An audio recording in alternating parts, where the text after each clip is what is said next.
Akari Power Chargers, spoiled nga ba ng PBL? Game contrast sa PLDT Resked, any reasons kaya PBL management tiklop sa Power Chargers? Akari mataas ang kapit sa PBL? Standard ng PBL bumababa na ba? Madimadayag naka-line up na sa Corobi Aqua Ferries. Makakasama na kaya sa susunod na laban? Bago yung Card Strong, please don't forget to subscribe and click the notification bell para updated ka sa ating mga video.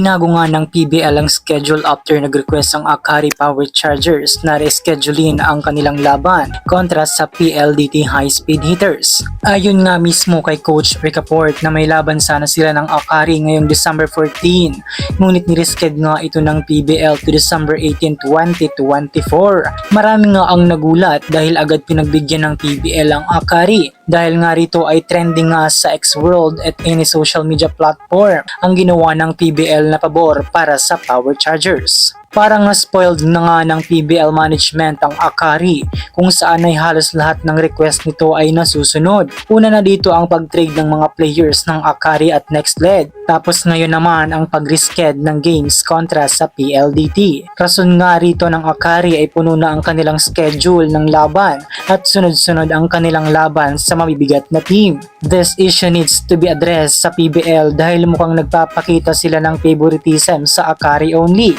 Kung mapapansin nyo nga ay tanging Akari lamang ang humingi ng ganitong pabor sa management, regardless na maaaring makaapekto ito sa komprehensya ng isang team sa PBL. Isa na ata ang Akari sa most powerful teams in terms of money dahil mayaman nga talaga ang company nito. Kaya't siguro sunod-sunuran ang galaw ng PBL management dahil malaki nga ang mawawala sa kanila pag umatras ang Akari sa liga. Subalit this league should be transparent and fair. Baka nga dahil rito ay pwede na ring mag-request ang other teams ng reschedule ng games since una nga itong ginawa ng Akari. Wala pa namang inilabas na pahayag ang PBL sa kung ano ang dahilan nito sa pagpayag nila sa request ng Akari. Sana nga ay hindi ito pera-pera lang dahil baka mawala ng dekalidad ang PBL. Ito nga ang iniiwasan ng mga fans na baka bumaba ang kwalidad at standard ng PBL, lalo na't lagi silang pumapabor sa kagustuhan ng Akari. Dumako naman tayo sa good news.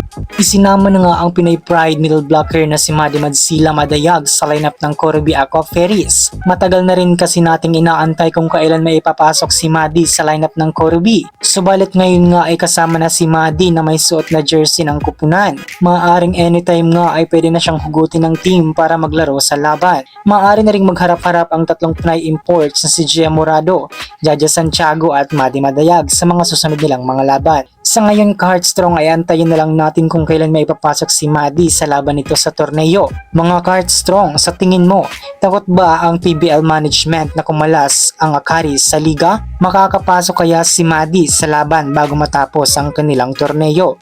Comment your thoughts down below. Please don't forget to subscribe and click the notification bell para update ka sa ating mga video.